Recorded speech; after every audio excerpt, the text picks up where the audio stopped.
Hey guys, this is Scope82 and this is some more Gran Turismo Sport, and I took part in the Nations race on Wednesday, and would you look at that, my Ford Focus in the classic Colin McRae style is on third in the grid.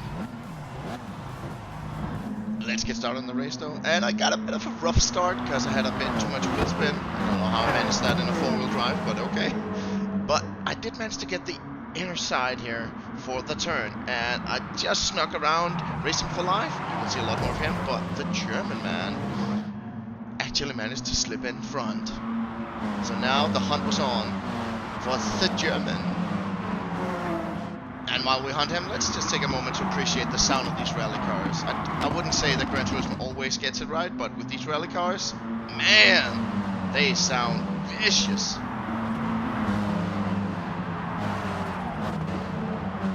Coming up towards the last turn, I still had my second place, but this is my nemesis turn. Though this time, I managed to take it okay-ish, but the German though, he goes so wide, and I slip into first. Racer for Life, up into second. And at this point I was still in front, so I'll make a big sway in order to get that inner racing line. And they were so close to me, but I could create a bit more space for myself. And here we go. Into turn one, and just a bit of contact with the German guy, but I kept my first place, and Racer for Life is up into second.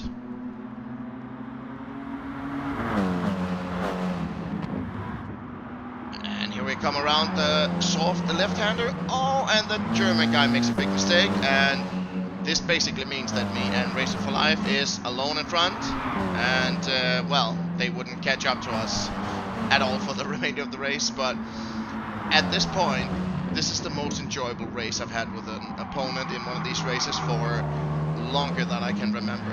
Me and Racer for Life were really going at it, but very respectful of each other's lines, and it just turned out really, really well. So I'm gonna let the image speak for itself for the next couple of minutes.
What you saw right there was just basically Racer for Life's only big driver ever in the entire race, which made him a son of a gun to compete with.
you see, there's a bit of a gap opening between Racer for Life and me. So I think let's take a lap to look at Racer for Life's racing lines here, because it is very smooth. Basically a lot more smooth than me.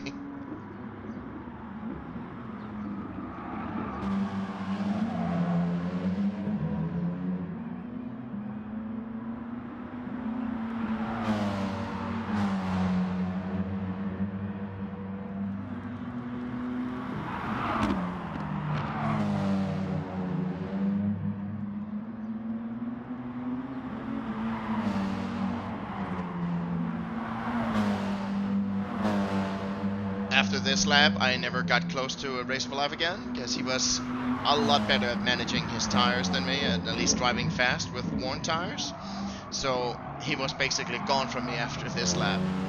So we're gonna skip a bit ahead after the pit stops.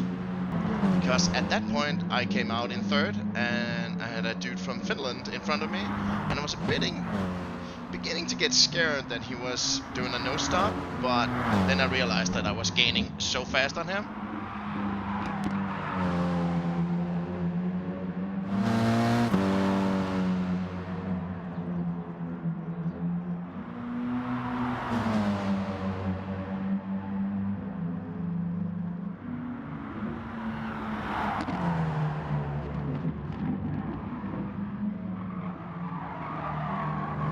In the end, though, it turned out that he actually did have to make a pit stop. It was just a weird timing because we were at lap 11 out of 18 at this point, so it seemed like a weird time. But Racer for Life took a very secure victory in this Nations Cup race, and congratulations to him. And I grabbed my second place, one of my best spots in a nation race to date. Here's a little snapshot from a race with Racer for Life. And if you enjoyed this video, then don't forget to hit that like button and maybe even subscribe for more Gran Turismo Sport in the future.